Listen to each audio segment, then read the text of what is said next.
The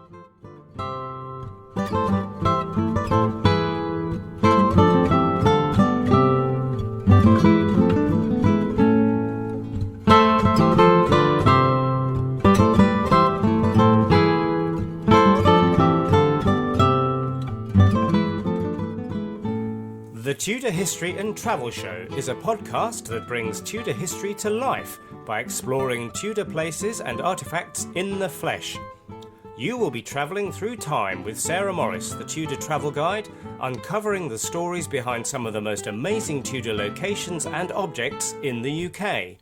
Because when you visit a Tudor building, it is only time and not space which separates you from the past. And now over to your host, Sarah Morris. Hello, my time-travelling friends. Wherever you are on the four corners of planet Earth, you are most welcome to this episode of the Tudor History and Travel Show. And in fact, this episode begins a three-part series. We are going to be focusing on the exile years of Catherine of Aragon. And on our journey, we're going to be visiting Buckingham Palace, Kim Bolton Castle, and then, of course, the place in which Catherine was laid to rest, Peterborough Cathedral. Today's episode focuses on the first of those locations, Buckden Palace.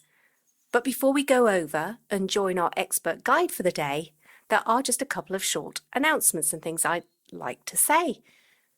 The first of those, if you are not aware, particularly if you do not follow me on Instagram or Facebook, is that over on Simply Tudor Tours, we are running a fabulous, absolutely amazing giveaway, which you will not want to miss if you love Tudor history and visiting Tudor places, as I know, of course, you do. Yes, my friends, we are giving a free place away on our September 2026 Rise and Fall of Anne Boleyn tour. You do need to pay for your flights to get to England and your travel to the pickup point in central London. You'll also need to pay for your travel insurance and any sundries along the way. But apart from that, the whole of the rest of the tour, including all your accommodation, your breakfast, dinners in the evenings, your entertainment, your entry to all the different places we'll be visiting, your access to me and Adam as your tour guides, and to our historian and resident Estelle Perranque, is all included in our giveaway prize. Now, if you want to enter, all you need to do is to share your email address with us, and you'll find a link which will take you to the appropriate sign-up page in the description associated with this podcast. Now, that giveaway is open until the 31st of December, and Adam and I will be drawing a winner at random in the first couple of days of January and alerting the winner very, very soon afterwards. And of course, I'll announce that in probably, it could be January's podcast, possibly February's, but it will be announced on our website and across social media before then. So what are you waiting for, my friends? Good luck. I hope to see you next year on our Rise and Fall of Anne Boleyn tour. Well, I think that's all the housekeeping actually for this month. So let's move on to focus on today's podcast. And in fact, as I said at the top of this recording, the next three podcasts. And one of the things I really enjoyed doing last year was following in the footsteps of Richard III as he prepared for the Battle of Bosworth. And I really wanted to repeat a similar sequence at some point during this year. And in fact, my interest and attention alighted on Catherine of Aragon, a very, very popular figure in Tudor history, of course. And I particularly wanted to follow in the final years of Catherine's life, after she had been exiled from court in the early 1530s.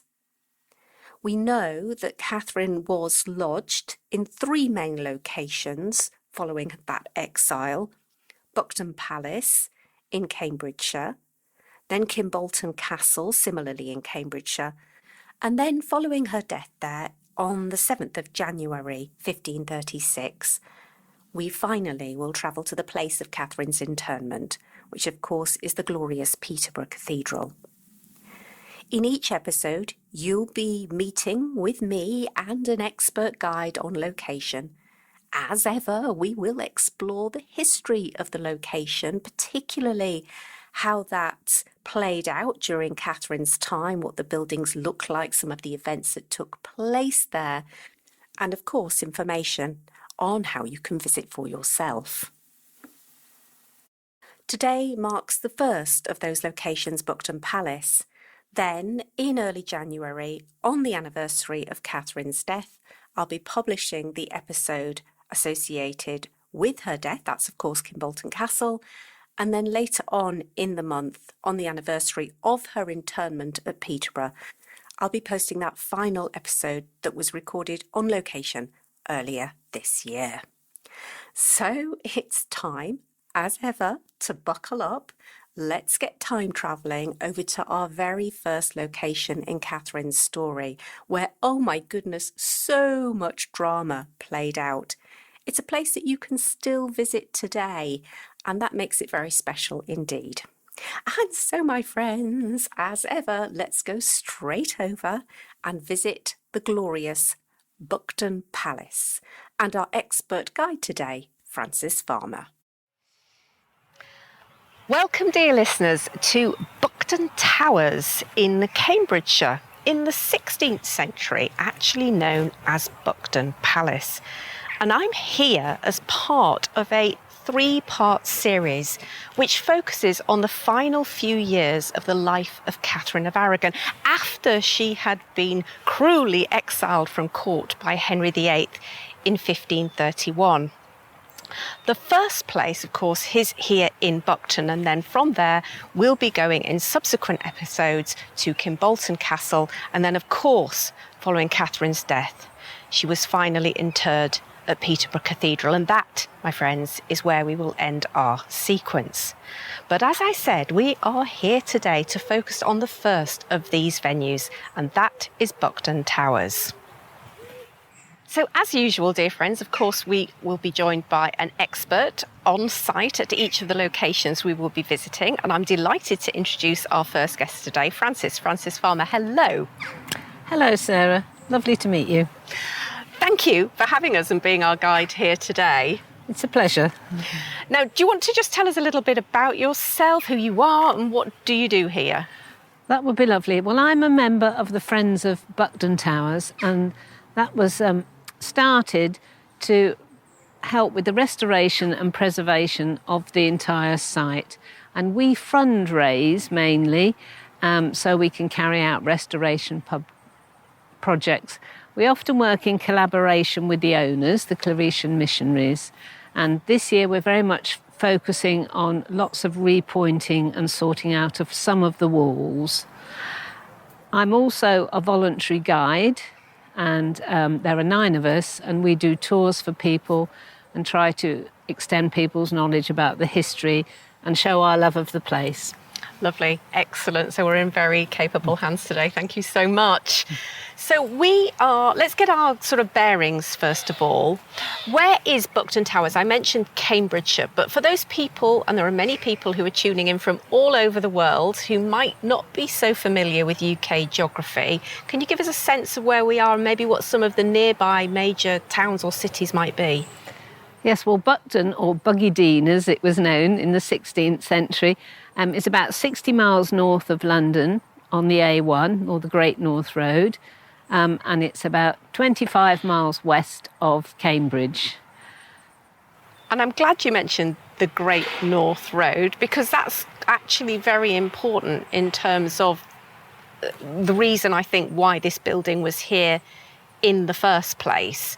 So perhaps you could just say a little bit more about the Great North Road and tell us about the origins of this palace. Well, we're having some discussions at the moment as to why the bishops of Lincoln chose this site and didn't choose a site nearer the Roman road of Ermine Street. And one of our members is doing an investigation at the moment.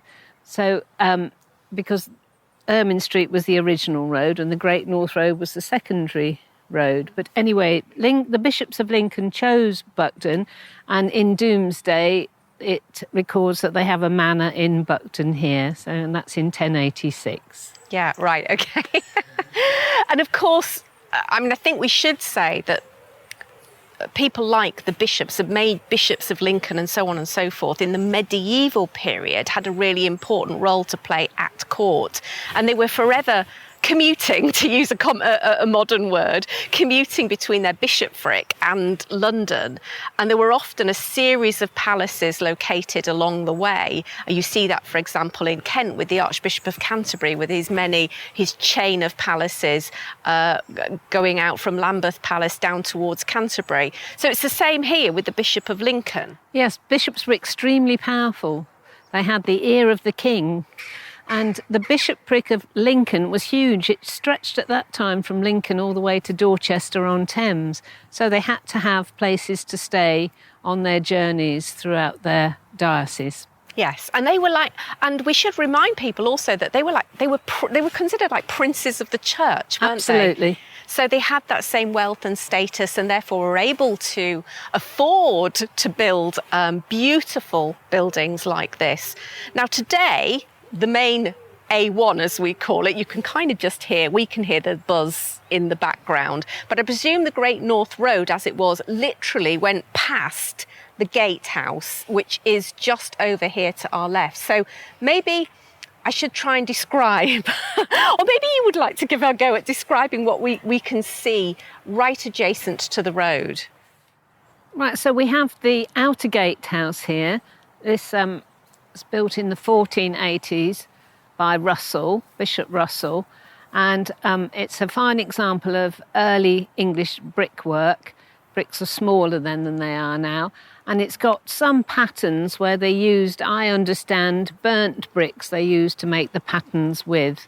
And that, as you say, went straight out onto the Great North Road, which runs straight by here. And then there's a walled enclosure, a wall enclosing the site on that side. Lovely crenulations along the wall there. So on the other side of the road was the Bishop's Great Park, where they went hunting. Ah, I see. They had a deer park there, whereas the site we're on now is known as the Little Park, and was then. So we have the outer gatehouse, and that leads straight across here. There's a stone-built bridge. Was it always a stone-built bridge, do we know, leading into the inner gatehouse? I think it would have been a brick-built bridge at the time, and there were wooden gates on the entrance to the inner gatehouse. And the inner gatehouse shows Bishop Russell's coat of arms, and one of the patterns on there is a bishop's mitre. And so Bishop Russell was the person responsible for building this palace? No, he didn't build all of it. Bishop Rotherham, prior to him, built the Great Tower in around 1480, and then following on from him, Russell built this inner gatehouse and the outer gatehouse. So we're talking about 15th into 16th century building, essentially, century. Here. Yes, definitely. And it was a moated site, but that was filled in the 18th and early 19th century. You can see little traces, can't you? Absolutely. Just the remnants of it on either side of the bridge there. Although now, and we may pop into the garden, there's a beautiful knot garden that you've created on what was part of the original moat. Correct, yes. So the knot garden was created in the mid-1990s. Oh, lovely. It's beautiful. And a lot of people volunteered to have work, and they also had prisoners from Little Hay who came to work here as well. So I must say, I first came here, I think it was probably back in about 2013, probably. I was writing in the footsteps of the 6 wives of Henry VIII. And I think if people do come and visit, they'll be delighted by finding this little hidden gem away from the usual tourist trail.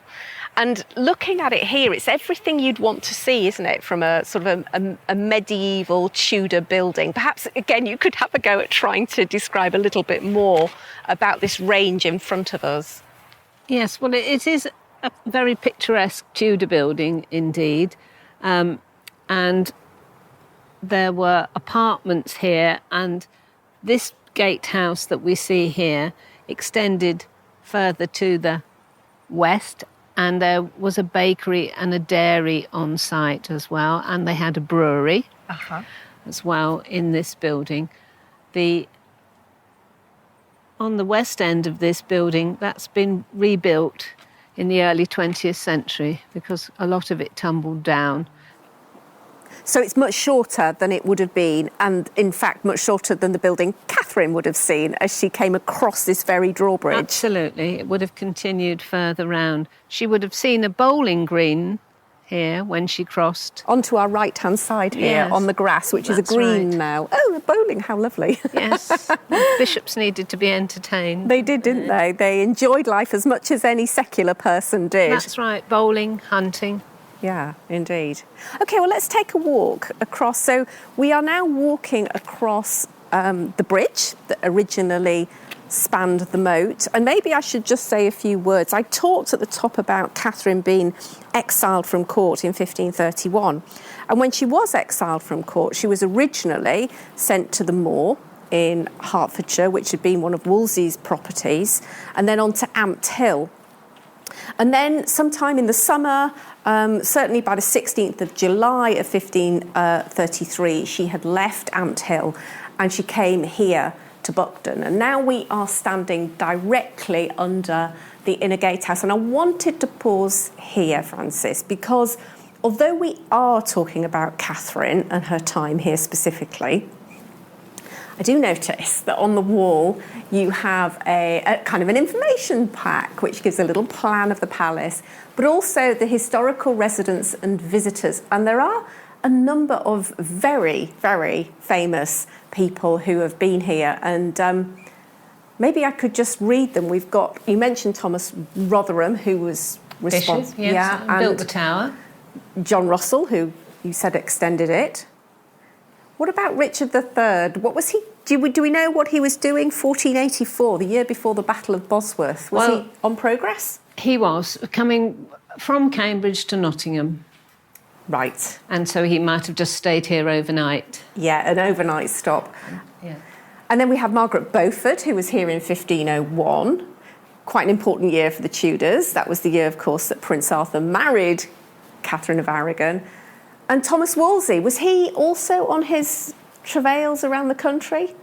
I should think he was, but I'm not certain of that. No. And then, of course, we come to Catherine of Aragon, and she was here, as I've just said, from the midsummer of 1533 to 1534. I think it was about 10 months in total, wasn't it, that she was at the palace here? I think that's correct, yes. 10 or 11 months she was here. So let's go through, because I'd love to know more about what the palace looked like.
We are coming out of the inner gatehouse into, I presume, what would have been the inner courtyard.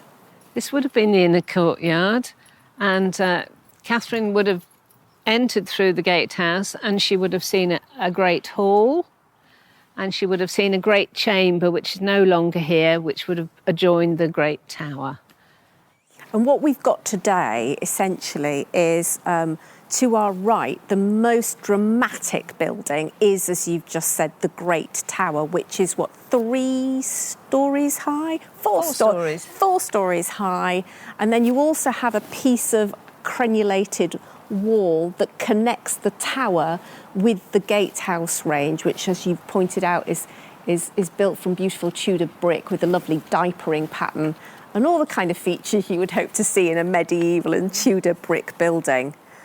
But we should just say that the great chamber range that extended in front of us out away from the tower and the Great Hall have gone. They have. And between the chamber and the hall, there was a chapel, the Bishop's Chapel was there, and that's where Catherine would have worshipped when she was here. Yeah, fantastic. So, and also, I also should say over to our left here, there's a much later Victorian building, is it? Yes, built in 1870 by James Marshall as a wedding present for his son Arthur and his wife Constance. Lovely. Well, we'll come to the later history because it'd be nice to know what happened to the palace and why it is as it is today and how it functions. Because today, you can clearly see the Victorian building, and directly in front of us, where that great chamber block would have been, today is a chapel. That's right. It's the Church of St Hugh of Lincoln, and that was built between 1956 and 59 by the current owners, the Claretian missionaries. So we've got all sorts of different age changes, haven't we, Absolutely. here on site? It's a real smorgasbord of different eras and different epochs. Absolutely, and you've got this addition to the right of the gatehouse. Of the gatehouse that was rebuilt from 1919 onwards by the owner, Dr. Edelston, at the time, because the previous one had tumbled, been pulled down. I'm not clear. Tell me why Napoleon is written over the door. That's right. So it says Napoleon III because Dr. Edelston was a fan of Napoleon III, who was living in exile, I think, in Kent, and he hoped to create a small museum to Napoleon III, but that didn't come to fruition. But we have no affiliation to Napoleon III at all. It's a very strange thing. I was like, what is that doing here? Always a talking point. Ah, brilliant. So I want to come on to the events of, I think it's December 1533. And I think one of the reasons that I love Bucton so much is that there are surviving letters from both Chapuis, who we know was the Spanish ambassador, who had his nose into everything and knew all the gossip. And there are also letters in the hand of Charles Brandon, Duke of Suffolk, who was entrusted by his boon companion and king and master, Henry VIII, to come to Buckden to basically move Catherine. Can you tell us a little bit about what the aim of that visit was, a little bit more? Well, Charles Brandon was charged with moving Catherine to the castle at Somersham, which was deep in the Fens. And it's been suggested perhaps they thought Catherine might die a bit earlier if she went into the Fens. Perhaps malaria, sleeping sickness would take over. But of course, that's not the way it went. No. So Somersham is how many miles away from here? About 15 miles. And the Fens area, again, people may not know what the Fens are. Well, it's a low-lying, at sea level and below, part of eastern England, and the Fens weren't drained until the 17th century, so it was pretty marshy. Might have been quite unpleasant. Yeah, all sorts of, you say lots Yes. of insects and very damp conditions. And I think looking back at because dear friends, dear listeners, all of these letters you can actually find online on the letters and papers of Henry VIII if you have a good search around. And I think if you look back at this time, even as early as when Catherine was at Amt Hill, people had started noticing this persistent cough that she had. So she was clearly falling ill in some way. And maybe she realised, I think by that time she was around 48. She was in her late 40s by this time. So not a young woman by any stretch of the imagination. I think maybe she realised that her health was maybe not as robust. I think she would have done. She was a very intelligent woman. She would have known. And her living conditions were being reduced all the time. And may well have been quite damp and unpleasant. Yeah. And so we should remember also what's going on in the summer of 1533. Of course, this is a pivotal moment, Henry finally Marries Anne Boleyn. marries Anne Boleyn, and that actually happens when Catherine is at Amt Hill. So she would have known that was going on. And of course, legally, her title was stripped back from Queen to Princess Dowager.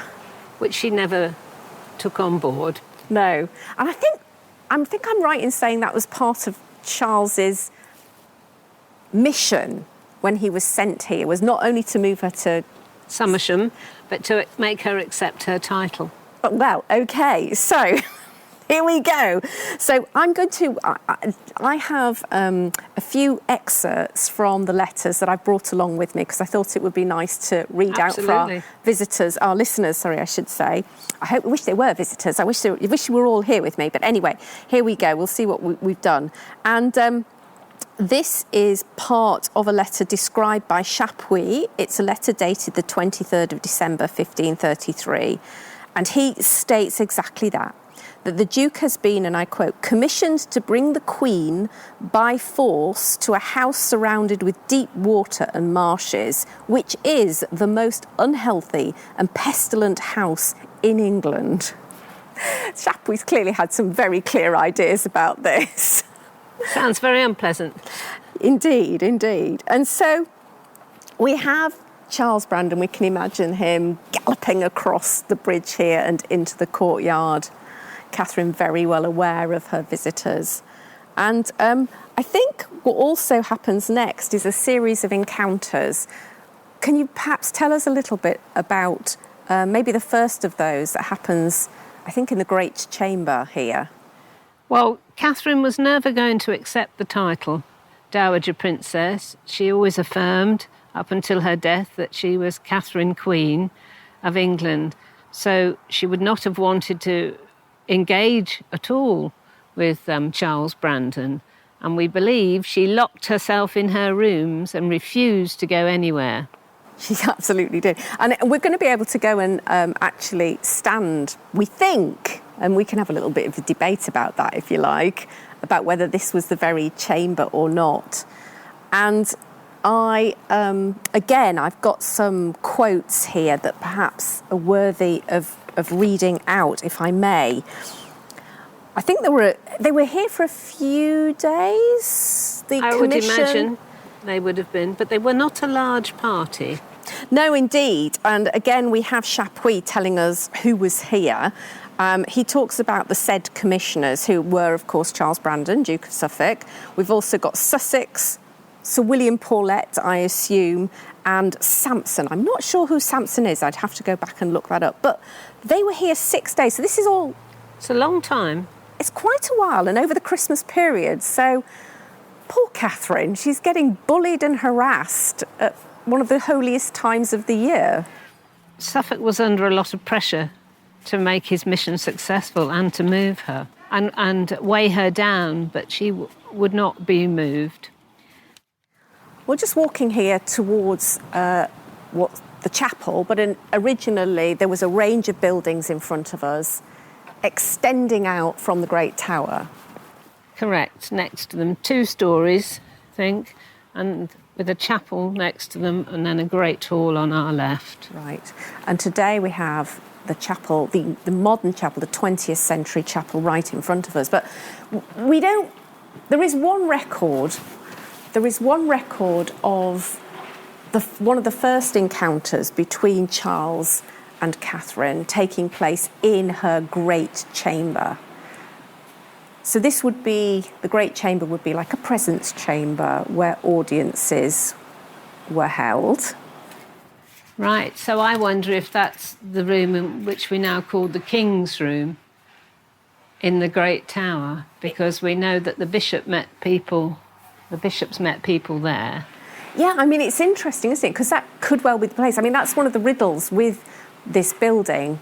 We don't exactly know which rooms that are referred to in the letters and papers are the ones, whether they're still here, whether they're ones that have been lost. But as you point out, the Great Tower, which is a fantastic structure, on the first floor? Yes, on the first floor. The kitchens are in the basement. So why don't we go in there and I perhaps read another bit of a letter which talks about the first encounter between Charles and Catherine.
So we've actually come into the tower, the Great Tower. We're on the first floor here.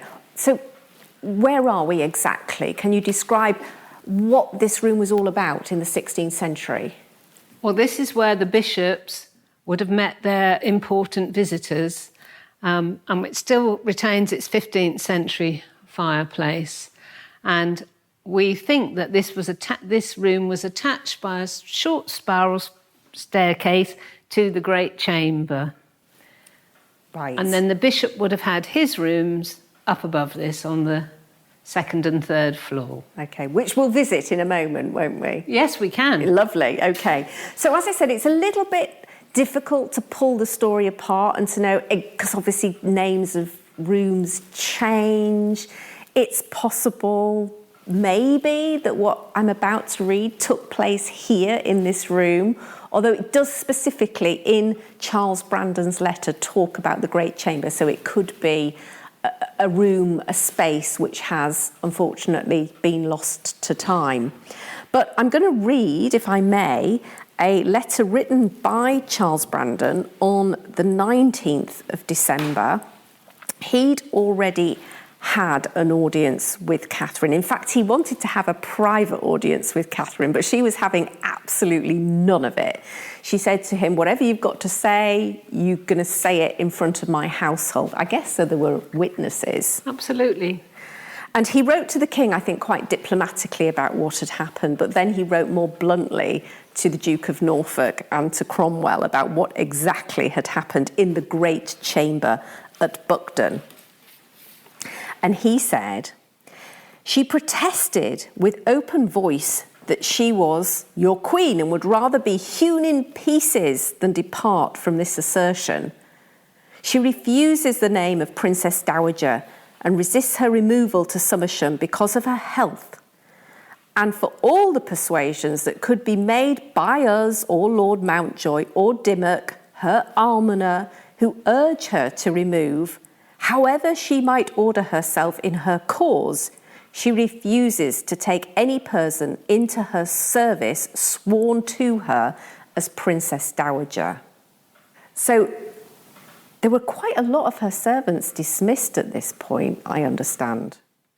I understand that when she left, she only had 3 servants to take with her, so personal servants. Yeah, and I think the rest had just literally, as Charles Brandon said, they had refused to bend to the king's will of causing a Princess Dowager, and on pain of perjury, they had declined to take the oath. Yes.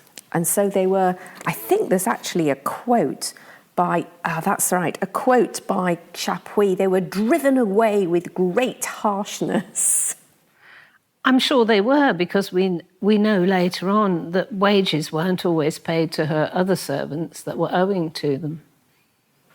And so, as you said, Francis, she was only left with, I think, 3 people, and we know who they were. Again, good old Chapuis is right in there with the gossip, right up to date with what's going on. So he's writing on the 27th of December saying, they debated on taking away her confessor, a Spanish bishop, but on the Queen saying that she never confessed, nor knew how to do it, except in Spanish, they left him and said nothing to her physician and apothecary, who are Spaniards. They took away almost all of her femmes de chambre, her ladies of the bedchamber, but as the Queen affirmed she would not have any others and would sleep in her clothes and lock the gate herself, they returned 2 of them, but not those that the Queen wished. All her present servants, except the confessor, the physician and the apothecary, so the 3 mentioned there, who cannot speak English, have been sworn not to address her as Queen. I'm not quite sure how they did that if they didn't speak English, but let's not get too bogged down in the detail. And for this, she has protested before the commissioners that she will not regard them as her servants, but only her guards, as she is a prisoner. It's all very dramatic, isn't it? But that's Catherine. But she was always firm. She was always firm and said what she needed to say. Yes, firm. Some might say stubborn, but yes, she was very firm. She was very clear and very principled. And decisive. Yeah, indeed. So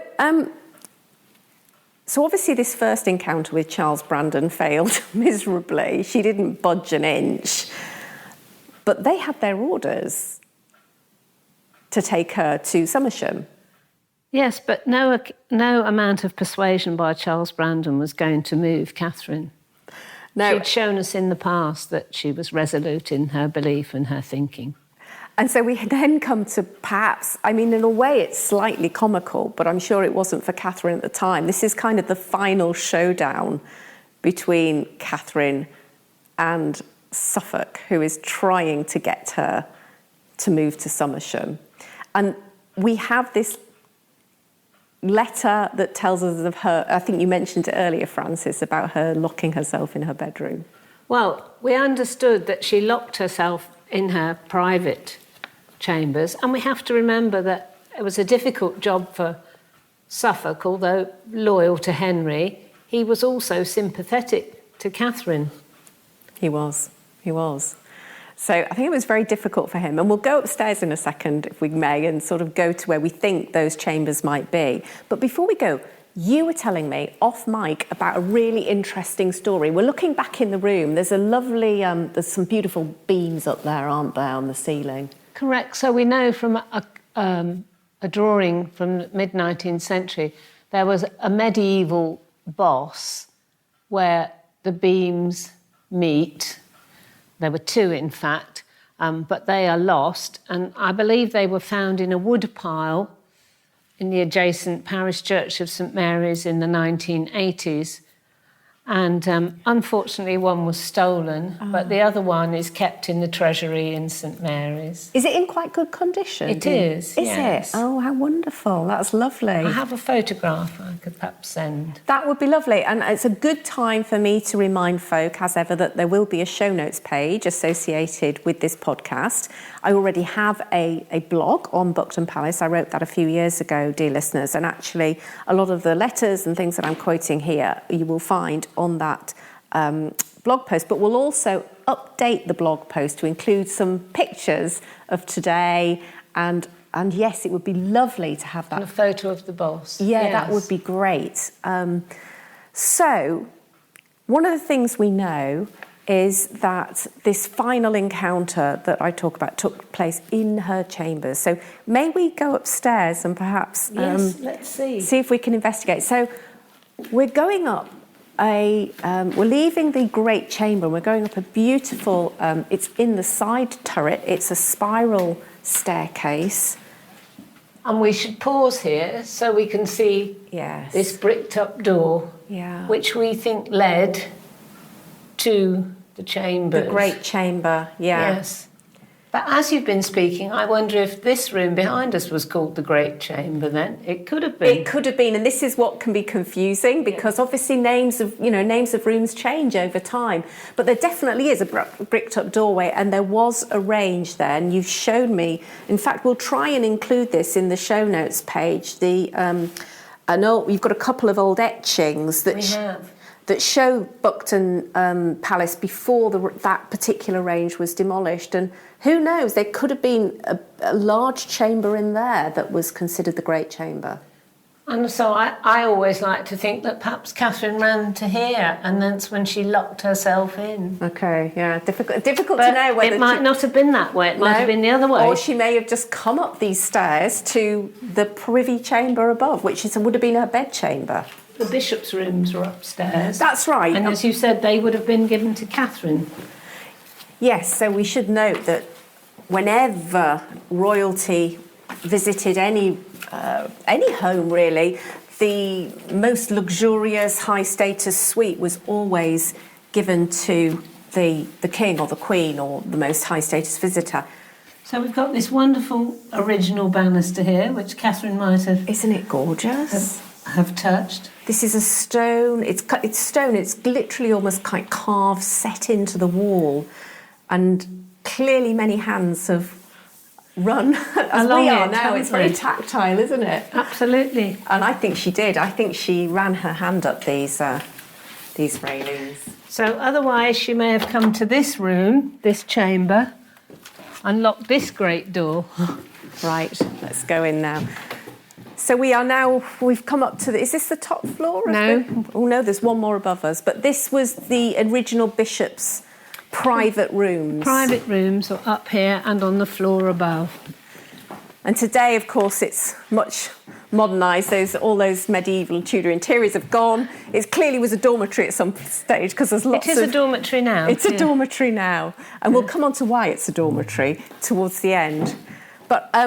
we've come up here because I really wanted to come into this room to read and to talk about this final episode. So we have another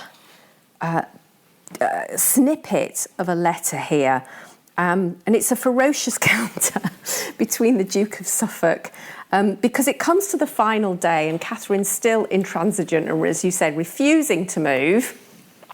She flees into her chambers and bolts herself in, and the letter says this: the said commissioners, Suffolk, Sussex, Paulet and Sampson, stopped 6 days, as well to close the house as to see if the Queen, through the loss of her servants and their rough menaces, would change her purpose. This must be Chapuis talking, I think. But seeing that she was constant, they proceeded at length to load the baggage and get a litter and horses in order to mount the Queen thereon. In the meantime, she had locked herself in her chamber since the morning, and when the commissioners came to take her away, she told them through a hole in the wall that they must break down the doors if they wished to remove her. It's so wonderfully Catherine, isn't it? It is. I'm not going. I've already told you this. I'm staying here. I don't want to go to Somersham in the Fens. And I am not going to Somersham in the Fens. And in fact, at this point, Catherine did get her own way, I think, because... She did. She remained. But also, a group of villagers had assembled outside the gatehouse, we're told, with their pitchforks. And Suffolk had come only, as we say, with a small party, and he thought better of removing her. She was the villagers' and the country's beloved queen. Yeah, absolutely. And I think the thought for Charles Brandon of almost literally manhandling the Queen, or the Princess Dowager, as she was then known, but for him, probably in his heart of hearts, still the Queen, because... That was one step too far. It was just one step too far. So he held up his hands and said, okay, and he left without achieving his aim. And it was interesting you talk about the villagers, because I think the villagers really took to Catherine, didn't they? They did. Well, she was known for her generosity to the poor, and we believe she gave out bread and ale from the almonry, which is adjacent to the inner gatehouse. So she would give out bread and ale from the wooden window each day. So she was popular, and there was always a place in her heart for the poor and improving their lives. And again, we're lucky in that we've got some sort of written accounts of that. Now, these come from later chroniclers, Nicholas Harpsfield, who, of course, was very much speaking on behalf of the Catholic faction, so very much a supporter of Catherine, nevertheless describes her time here, saying, "She spent her solitary life much in prayer, great alms and abstinence, and when she was not this way occupied, then was she and her gentlewomen working with their own hands something wrought in needlework, which she intended to the honour of God to bestow upon some of the churches." So it's really nice, I think, that we get a little insight into how she spent her time here. That's right. Well, she did lace making, we understand, with her ladies, and she taught ladies in Ampthill to make a lace as well. Right, okay, lovely. Yeah, and actually another bit talks back to what you were talking about, the connection to the locals. He goes on to say that she regained some of her cheerfulness and peace of mind at Bugden, or well, how did you pronounce it? I said Buggydeen, but it is Bugden. Where the country people began to love her exceedingly. They visited her frequently out of pure respect, and she received the daily tokens of regard they showered her with most sweetly and graciously. So how long was she here before she moved on to her next location? Probably about 10 to 11 months, because the Duke of Suffolk returned the following May, but he came early in the morning and he moved her to Kim Bolton. Oh, really? I haven't seen any records of that. Have you ever read any encounter? Did that happen quite without drama? Well, as I understand it from the reading I've done, yeah, and that's why he came early. Take her off guard. Yes. Oh, gosh. And also people wouldn't have been up and about, and he went to. Yeah. He came prepared with the litter, presumably. Yeah. Interesting, though, that they moved the location to Kim Bolton. Maybe that was... And I think, actually, we're going to be going to Kim Bolton, and I think it was thought of not as bad as Somersham. Not at all, and I think there's a link with the Wingfields, part of his family, who owned Kim Bolton, I think. Yes, right, okay. So perhaps she was a little bit less reluctant to go there. Yes. I won't talk about Kim Bolton because, as I say, that's going to be where we're going to go next. So we'll dive into Catherine's, again, very dramatic time at Kim Bolton. There was always a degree of drama following Catherine around. Of course. She certainly gives us a good story, that's for sure. So one of the things I'm aware of, we've just been talking about her kind of religious life, and we know that, you were saying there's the chapel downstairs. There's a window in there, isn't there? Is it possible to look at that? Or maybe... Oh, yes, we can go in there with pleasure. It's fine. A later window, but it commemorates her time. It does. It's dedicated to Catherine's time here. So let's go and have a quick look at that. Let's that'd be lovely.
Right, so, okay, ooh, right, we're going through the modern church into the back. This is, okay, right, so it's a little like chapel, isn't it, at the back of the main church? Oh, I see, yes. So we think this is where the chapel would have been that Catherine worshipped in. I see. On this same footprint? Absolutely. We think so, because the Great Hall would have been behind it, because that stretched where the current church is, and then we've got the chambers that were built next to the tower. I see. And it's certainly got the same kind of roof, the same kind of oak beams that are in the tower over there. Well, that's been recreated, because when the Claretians came here in the 1950s, there were just the walls. I see. No ceiling. I see, okay. Have you had any studies done, archaeological studies on the site? I don't think we have. That's another area that wants exploration. Yeah. When they came in the 1950s, I suppose they weren't required to do studies. So I've said the same footprint, but I'm not sure it's the same brick. Yeah, right, sure.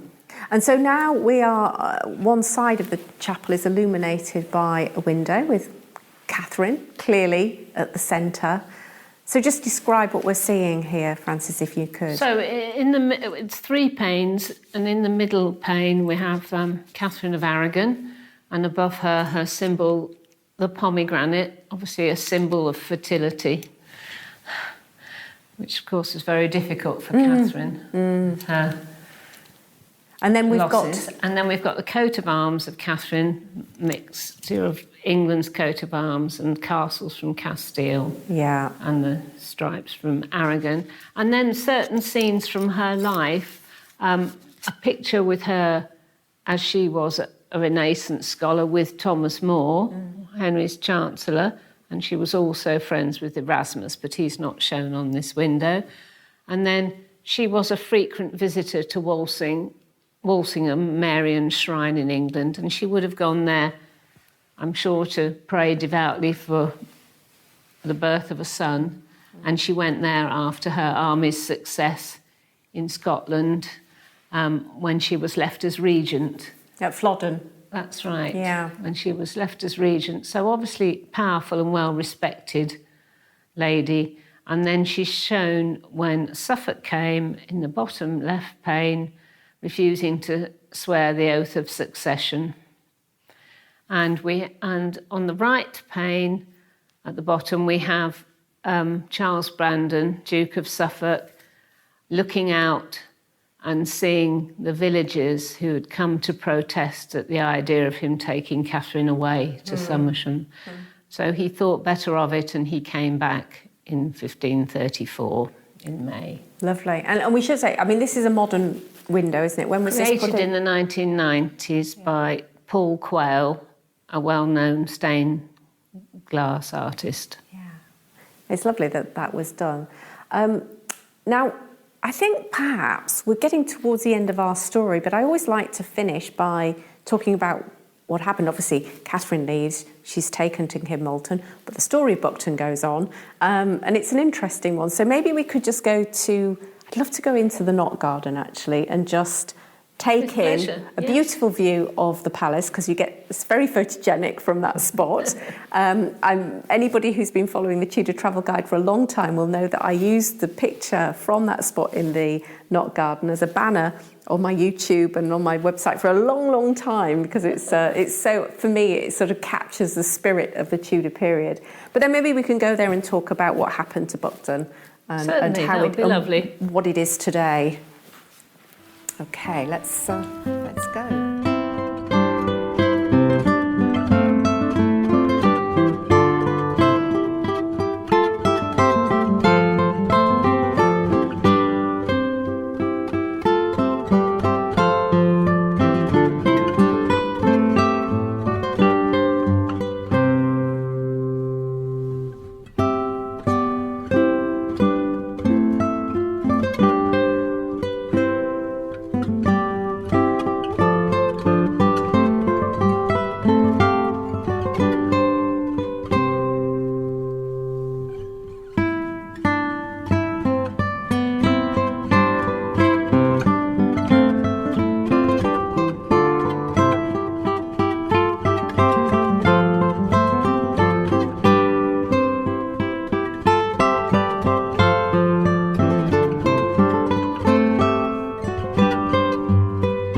outside, you can probably hear the acoustics have changed somewhat, and we're heading into Queen Catherine's garden, very apt, of course.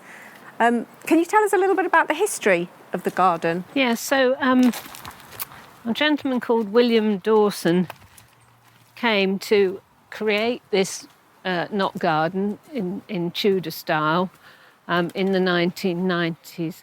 Prior to that, it had been a kitchen garden, but that was after the moat had stopped running through. Yeah. Because the moat ran between the tower and the church. And at the end of the 18th century, that part of the moat was filled in because the church tower was sinking. Oh, I see. And then in the 1830s, the remainder of the moat was filled in. That makes a lot of sense. I mean, we haven't even mentioned the church, which literally is a stone's throw from the tower. It makes a beautiful view here with the gatehouse range, the connecting crenulated wall, the magnificent tower, and then over on the right there, the lovely church. And then you've got this lovely garden. What a beautiful place just to sit and take in the history. It is. So an Italian-style knot garden, which wealthy Tudor people were keen to have. Would have enjoyed. So, yes, so it's planted with all plants that would have been available in the 16th century. Yeah, lovely. And it has a viewing platform as well. Shall we go up where there? You might have met your lover for a quiet feast in the afternoon, and hops and vines, and then these beds in knots with box hedges. But we've got one bed with a lamb in, and we've got two beds that reflect. One reflects the chevrons on Bishop Russell's coat of arms, and a second bed which has a fleur-de-lis in it, a symbol, a Marian symbol, but the symbol of the bishops of Lincoln as well. And it has a bed here. This is the medicines bed, so plants that people use to make medicines with. My favourite is always this one. This is a southernwood, which was made into a paste to halt or prevent baldness. Oh, Obviously right. not a great success. No. Nice smell, though. Yes. I don't think I've ever come across that before. And then we have a dye bed as well with plants that we use for dyeing. Oh, okay, lovely. Yeah. The artichoke gives a turquoise. And we also have soapwort, which is flowering at the moment, which people made into paste to wash their clothes with. Right. Fantastic. It's really beautiful. So we've come up to the Viewing platform with a lovely little gazebo here, looking out across the palace there. So what happened after the Tudor period? What's its story? How did part of it come into ruin, and when, and what is it today? So it continued to be a bishop's palace, but it wasn't in as much use after the dissolution of the monasteries, and also there began to become the creation of other dioceses. So the Diocese of Lincoln was reduced in size. During Oliver Cromwell's time, it was let out to the Lord Mayor of London for a while, Peake, and really the place was stripped of everything that was good. Bishop John Williams, in between 1621 and 41, he made repairs to the chapel, stables, and he entertained lavishly while he was here. But then, as I said, Kilvert from the Star Chamber moved in and made a mess of the place. And then Sanderson restored some of the grounds, and then it continued to be with the bishops until the end of the 18th century. And one of the last bishops, Bishop Prettyman Tomlin, filled in the moat, but he also added a library to the great chambers next to the tower. But by 1838, they decided it was going to be sold, and it was sold eventually to Marshall, who built the Victorian house. And unfortunately, he knocked down the buildings adjacent to the tower. It's just unbelievable. Because you showed me the engravings of these buildings, and they were in beautiful condition, and he just knocked them down. Oh, my goodness. I can hardly believe it. And in 1911, Marshall retired to Folkestone, and the house became a convalescent home during the First World War. And then after that time, it was sold to Dr. Edelston, who built a crypt at the back of the chapel and did some restorative work to the inner gatehouse. But for Edelston, it wasn't his main house. This was where he came in the summertime, and plants and vegetables came. Well, he left it to his sister when he died in 1952, and she gave it to the Catholic Bishop of Northampton, Leo Parker, and he invited the Claretian missionaries to come and set up a junior seminary here, and they came in 1956. So it functioned as a junior seminary for a while, but junior seminaries were abolished by the Vatican in 1965. And since that time, the parish of St Hugh has been developed, and the Victorian house has been used as a conference centre. And the inner gatehouse had restoration done in the 1990s, and people can stay in apartments there. And the Great Tower is used for visitors, school parties, and whoever else would like to come and stay in it. Yeah, so there's a few things there to pick up on. First of all, I love the fact that it still has a strong Catholic connection, which is lovely in honour of, I don't know whether that was in honour of Catherine and whether that thread was somehow picked up on, but it's lovely to think that such a religious queen who was so devout, there is still that kind of element and that thread here today. Well, it may have been why the Claretians were asked to come, because their founder, Anthony Mary Claret, is Spanish. Oh, I see. But I don't know if that's the case. Yeah, interesting. It's a possible link. Yeah, it's interesting. And secondly, you've enlightened me, because I didn't know you could stay here. Now, if anybody follows the Tudor Travel Guide, and as part of my blog, I'm writing something called The Ultimate Guide to Exploring Tudor England. And one of the sections that we focus on is historic accommodation. So we're building up a catalogue of fantastic medieval and Tudor places people can go and stay if they're touring around England and want to put the icing on the cake by not staying in some faceless Premier Inn, but staying something with some character and some history behind it. And I didn't know you could stay here, so I want to flag that up, listeners. Yes, you can stay in the inner gatehouse. That's fantastic. It certainly will get added to my catalogue, that's for sure. So perhaps keep a lookout for the link, any link. I'll try and find a link where people, if they want to know more, can pick that up that information. I think that's fantastic. And I think the final thing I'd like to pick up on is your bit about visiting. So if people want to come, because this is a gem, this is way off the beaten track, but it's the documentation of what happened here with Catherine is so vivid. And enough survives that allows you to come here and really just sort of soak up the history. So how can people get access, and how can they come and visit? Well, the grounds are open 365 days a year, so you can walk round the grounds, or you can book yourself a tour, and the details will be on the I'll put site. Those. Yes, I'll put those on the website. One of the volunteer guides, like myself, will show you round, and we can offer a tour, or we can offer tour and tea, if you'd like to have tea in the almonry where Catherine sat with her ladies. Yes, and we've sampled the tea and cake today, and Chris has, of course, could heartily recommend that. We do tours to fit in with people's requirements. We ask for a couple of dates, and then I check the diary, because it is a working site, and sometimes there are people staying in the tower, and then we can't go in the tower. Yeah, so if people want to get in the tower, they really need to plan ahead, let you know, get a date that's convenient for everybody. And then we look for a guide and so on and so forth. Fantastic, lovely. And do you have I seem to remember there was a Friends of Buckingham Palace open day sometime during the summer. Do you still do that? We don't have the open day in October. We do have a plant sale in May. It's May the 16th, 2026, and you can come and see, but the best way to view the buildings is to book a tour. Yeah, absolutely.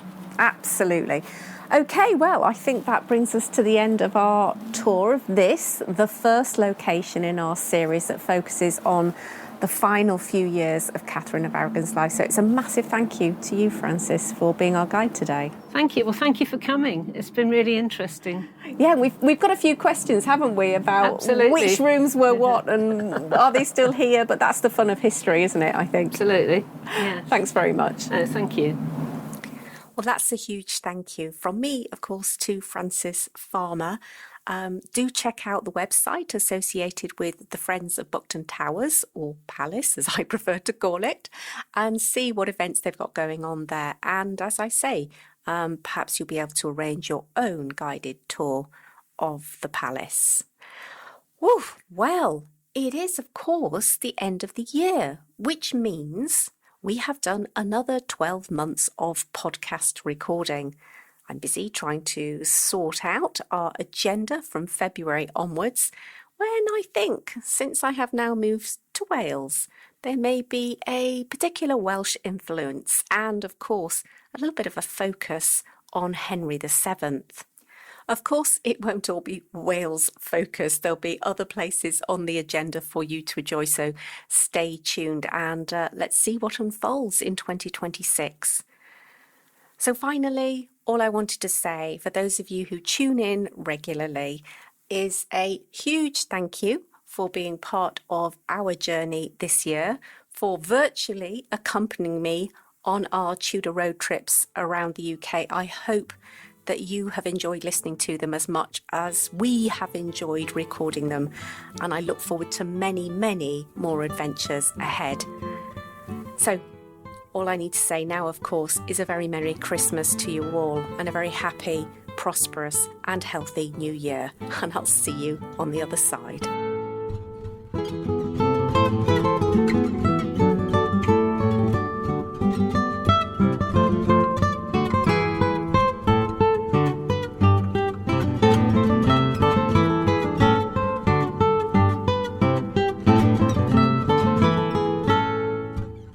Thank you for tuning in to today's episode of the Tudor History and Travel Show.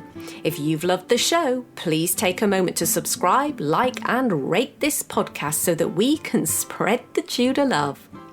Until next time, my friends, all that remains for me to say is happy time travelling.